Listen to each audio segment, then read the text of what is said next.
All right, tonight I got an interesting little situation here. Somebody dropped off some pans for me.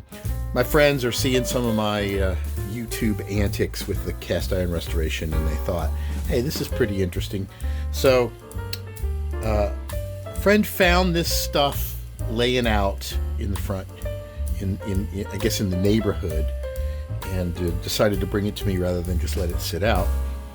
And then there's also this pan right here that came in with the deal. Now, first let's look at this stuff. This is basically your typical Asian cast iron, probably some kind of a set. Some of them are marked and some of them aren't. You see this Taiwan 8-inch skillet. Probably just came from a particular set, Taiwan. And they had threaded inserts there, so there was a wooden handle that worked with them. I will probably restore these when I get around to it. It won't be a high priority because they're just, they're not as desirable, even though they probably will function quite well as cookware. They're just not collectible right now. Maybe they will be in the future, but I've got those. Let me show you this other pan. This is an interesting pan here. Check it out. It's a number 8. Let's move this. So number 8, and it's an early Wagner with the outer heat ring. So Wagner wears Sydney O, and you can see there's some sulfur pitting in the middle. So this is quite an old pan, and you can see it has been quite used. Look at all of the buildup of the gunk, and obviously some has been scraped off, and part of this has been they've tried to season over it, and just not a complete thorough, not a proper job. So we're going to take this pan and we are going to restore it and give it back to its owner. Its owner is a rather well-known musician out of the New Orleans area, and this pan comes from the street that he grew up on. I guess one of the neighbors, this was their pan. So it has a lot of sentimental value to him. It reminds him of the old neighborhood. So when we get this thing all restored, I'll explain more about who it's going to, and we'll see how this thing comes out. Stand by. Alright, so here is what's known as our Southern Mystery Skillet. Out of the E-tank and been scrubbed. I'm just getting the water off of it, and then I will be oiling it up to season. So let's take a look at this thing once we've got all of everything stripped off of it. So, doesn't look like there's a gate mark on this. I was wondering if when I cleaned it I would see a gate mark, because there's kind of like a line here, but you look on the edge, you can see that it's been ground around the edge, so this is usually where the iron pour comes in. But it's clearly got some beautiful sulfur pitting from being cooked over coal, and it's just a really nice piece. Doesn't appear to have any cracks. So this is one that they call an SMS, a Southern Mystery Skillet. The consensus is on the internet that like all gate marked, most of the gate marked stuff can't really be identified, and so if you post it on some communities, they're like, yeah, nobody knows what that is, you can't identify it. And they often say the same thing about these. There's a contingent of people online that just go, yep, that's an SMS, a Southern Mystery Skillet, nobody knows what it is, like nobody's ever going to know what it is, right? Which I refuse to accept.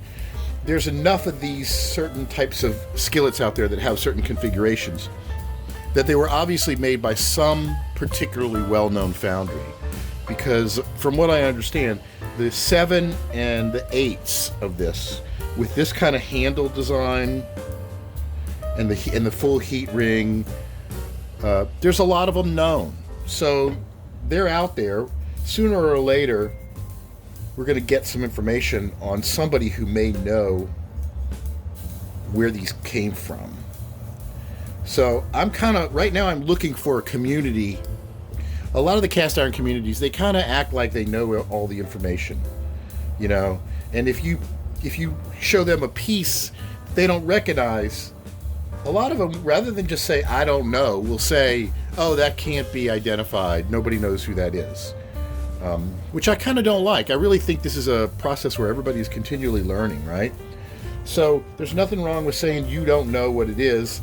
If anybody else has any information, that's fine. I find that a lot of people in the cast iron community really fight with each other over who knows what. And I don't get that. I don't understand why, if somebody thinks a particular piece was made on a certain date and somebody else disagrees with them, why that has to become hostile. But in some communities, there's actually overt hostility between people who disagree about the makers and the origins of some of these pans. I don't get that. I don't know why it is, but I've noticed it. So keep your eyes out for it. I think, generally speaking, everybody should always be open to learning stuff. And if somebody says, oh no, what you think about that pan is wrong, don't get angry with them. Just be like, well, okay, what new information do you have that you bring to the table that makes us think that? And then let's discuss it and figure out which information seems to be the most accurate. Seems like a reasonable thing for me. So anyway, we're going to get this thing into the oven and we're going to see how it comes out. All right, here's our early Wagner. We're going to throw this in the E-tank now. Normally I might want to put this in the lye tank because it's got so much crud on it, but it's very, very cold outside, and so I don't think the lye tank is going to be working very well without some heat. So I'm going to throw this in the E-tank. It's probably going to crap the E-tank up quite a bit, but to be honest, the E-tank is already crapped up quite a bit, and I need to redo it. And I got some cool stuff planned. I ordered some stuff that's coming in to build the new E-tank, and the new E-tank is going to be really cool. I will be doing a video on how to build an E-tank completely from the ground up, and it's going to be pretty high tech too. Stay tuned for that. But now we're going to put this one in our old E-tank and see what we can do with it. Okay, here's some progress with our vintage Wagner Residnio that I'm restoring for a friend, and the E-tank did quite a bit of work on it, and I scrubbed it, but some of this inner seasoning is just having a hard time coming out. So I'm going to put this thing in the sodium hydroxide, the lye tank, and let it sit there for a couple days, just because I don't want to wear my arm out trying to get this stuff off. Most of it is off. The only concern is it's really cold outside. I don't know if it being cold is going to lessen the effect of the sodium hydroxide, but we'll see. There's not a ton of work that needs to be done on the pan, except you can see this is really on there, and I don't want to have to scrape that off. So I am going to put it in the lye tank and hope the lye should help do the work for me. So we'll see how it comes out. All right, here is our early Wagner Residnio with the outer heat ring. This is basically a commission piece, or a piece I'm doing for a friend who's a musician, and this has sentimental value for him and his wife. So we're going to get this thing all nicely seasoned up before it goes back to its new home. As you can see, we discovered there's quite a bit of sulfur pitting on this thing. This is the real deal. It's actually been used over a coal in a old style oven, and it's been around for quite a long time. So we're going to get this guy going. All right, here is our finished restored pan for my musician friend. This Wagner Residnio with the serial number. This is from about 1924 to 1935, if I recall correctly.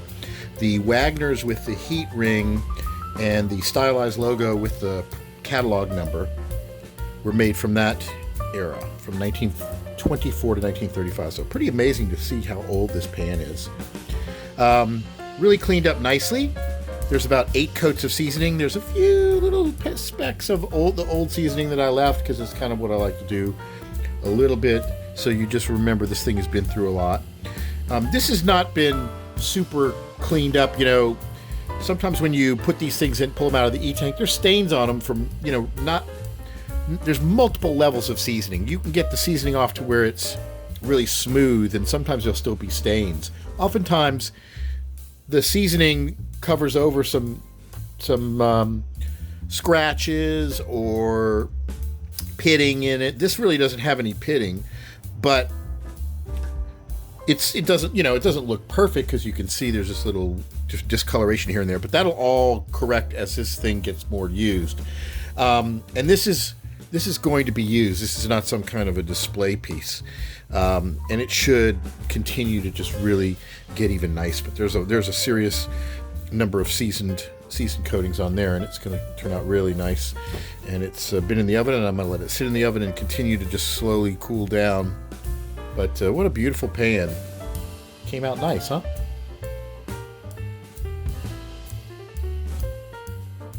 I want to thank everybody for tuning in and enjoying the video series and supporting me thus far by subscribing and clicking like and all of that. And if you want to catch me on TikTok, sometimes I have previews of what I'm working on that I haven't published lately. That's at TikTok/@WisdomStudio. And if you're on Facebook, look up the group Vintage Cast Iron Hunting, Restoration, Identification, and Sales. And until next time.